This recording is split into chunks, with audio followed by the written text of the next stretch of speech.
భోజనం చేసేటప్పుడు ఒక పద్ధతి ఉంటుంది. కింద కూర్చొని కాదు, అంటే పచ్చడి ఎప్పుడు తినాలి, కూర ఎప్పుడు తినాలి, స్వీట్ ఎప్పుడు తినాలి, మజ్జిగ ఎప్పుడు వేసుకోవాలి, చారు ఎప్పుడు వేసుకోవాలి తెలియాలన్నమాట. రివర్స్లో తిన్నాం అనుకోండి పోతాం. ఫస్ట్ పచ్చడి తినాలి, ఉంటే పప్పు కలుపు తినాలి, తర్వాత కూరను తినాలి, తర్వాత రసం, ఏదో ఒక రసం ఉండాలి, చారో సాంబారో తర్వాణి చారో ఏదో లిక్విడ్ ఉండాలన్నమాట. అది తిన్నప్పుడే మధురం తీపి తినాలి, తర్వాత మజ్జిగనం తినాలి, అక్కడితో ఎండ్. మజ్జిగనం లాస్ట్ ఎందుకు తినాలి తెలుసా అండి? మజ్జిగలో లాక్టోబాసిల్ ఉంటుంది. సో ముందు పచ్చడి కూర అన్ని కుమ్మేసాం కదా లోపల, అవన్నీ లోపల మ్యూకస్ని ఎంత రెప్స్ చేసుకుని పోతాయి అన్నమాట. వెనకాల మజ్జిగ కవర్ చేసుకొస్తుంది కోటింగ్.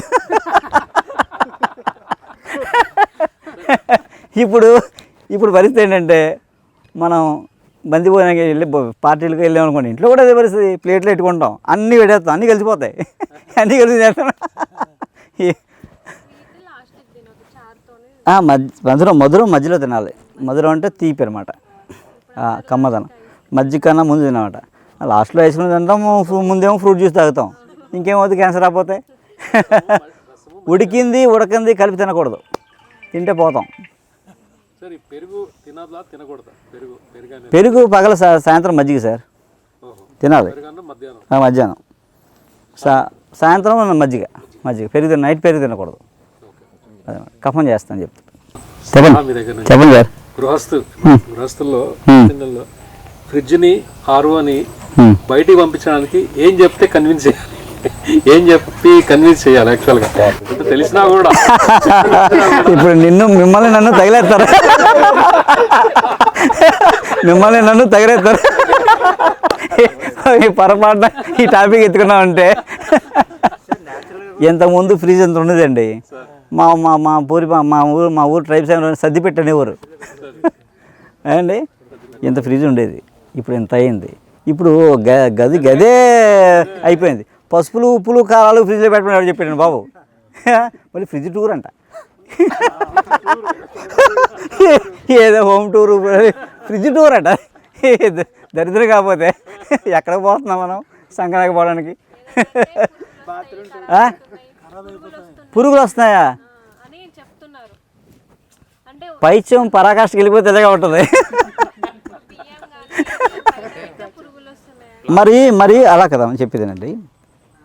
మన పూర్వం వాళ్ళు ఏ ఫ్రిడ్జ్ లేకుండా ఎలా స్టోర్ చేసుకున్నారు? అలా కదా, ఎలా స్టోర్, అలా కెమికల్ కలిపారా? ఏం కలపలే కదా, ఫ్రిడ్జ్లు లేవు కదా.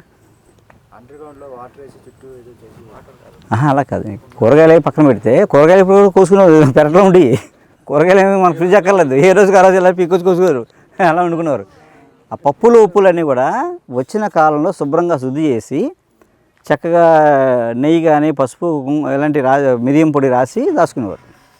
పురుగు పట్టిది కాదు అసలు. ఆ పసుపే యాంటీబయాటిక్. పసుపు పురుగు పట్టడం ఏంటి అంటే అర్థం ఏంటి? మీ పసుపు మంచిది కాదని ముందు పసుపు మార్చాలి. ఫ్రిడ్జ్ పసుపుని ప్లేస్ మార్చకూడదు, పసుపు మార్చుకోవాలి వేరు.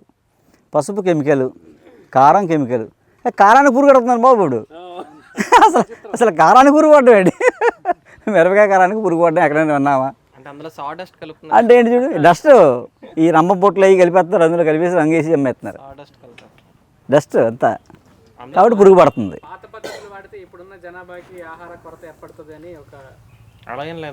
అలా ఏం లేదు, పాత పద్ధతి వాడుకోవచ్చు, ఎందుకు వాడుకోకూడదు? మనుషుల కన్నా 20 రెట్లు ఎక్కువ కోళ్ళే ఉన్నాయి ఈ ప్రపంచంలో. మనుషులు 7 బిలియన్ అయితే కోడిలో 20 బిలియన్ దానిపైన ఉన్నాయి, ఇంకెక్కువ ఉన్నాయి.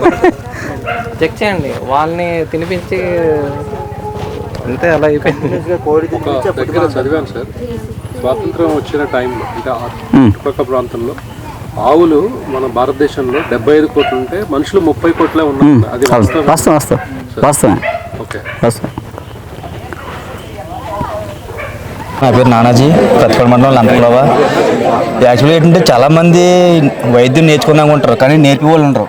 నిజంగా అండి, చాలామంది ఎక్కడైనా సరే కన్న కొడుక్కి నేర్పిన పోటీకి వచ్చేస్తాడు అలా ఉన్నారు. నిజంగా మందు ఇస్తున్నారు కానీ ఆ మందులు ఏం కలిపారు చెప్పండి అంటే మనమే తెస్తాం మళ్ళీ మూలికలు అవి కానీ అనుపానం చెప్పట్లేదు, కలపడం చెప్పట్లేదు. మీకులా చెప్పిన నిజంగా ఫస్ట్ టైం అండి నేను నిజంగా చూడడం.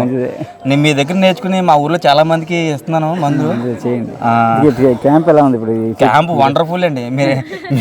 మీరు ఏ విషయంలో అసలు ఈయన ఎంతమంది చిరాకు పడి ఎంతమంది ఏం చేసినా సరే చిరాకు పడరు. ఫస్ట్ ఈయన దగ్గర చూసింది ఏంటంటే చిరాకు ఉండదు దీనికి నిజంగా. అసలు ఎవరు ఏ క్వశ్చన్ అంటే సరే చెప్తారు. ఇక్కడ ఈయన మాట్లాడతారా, పక్కన ఎవరైనా గోల్ పెడతారా, అసలు చిరాకు పడరు ఈయన. ఈయనలో గమనించింది అది మెయిన్. ఇంకోటి అంటే ఎవరు ఏ క్వశ్చన్ అంటే దాయి కూడా చెప్తారు మెయిన్. ఎలాంటి నీరసన కన్నా సరే మనం అడిగితే ఈజీగా చెప్తారు, సింపుల్గా చెప్పేస్తారు ఈయన. అసలు దాచుకోవడం. ఇంకోటి ఏంటంటే 1,00,000 మందిని ఈయనలాంటి వాళ్ళు తయారు చేయాలన్నారు ఈయన. 1,00,000 మంది పైన చేయాలి అంటే ప్రతి ఒక్కరు డాక్టర్ కింద తయారవ్వాలి. అది ఈయన సంకల్పం. అది నెరవేర్చాలంటే మనం అందరూ సహకరించాలి. నేను ఇంకొకరు చెప్తాను, వాళ్ళు ఇంకొకరు చెప్తారు, అలా మనం అందరూ స్ప్రెడ్ చేయాలి దీన్ని. మన వైద్యం మన దగ్గర దాచుకోకూడదు అనేది ఈయన దృఢ సంకల్పం అది. Okay, thank you.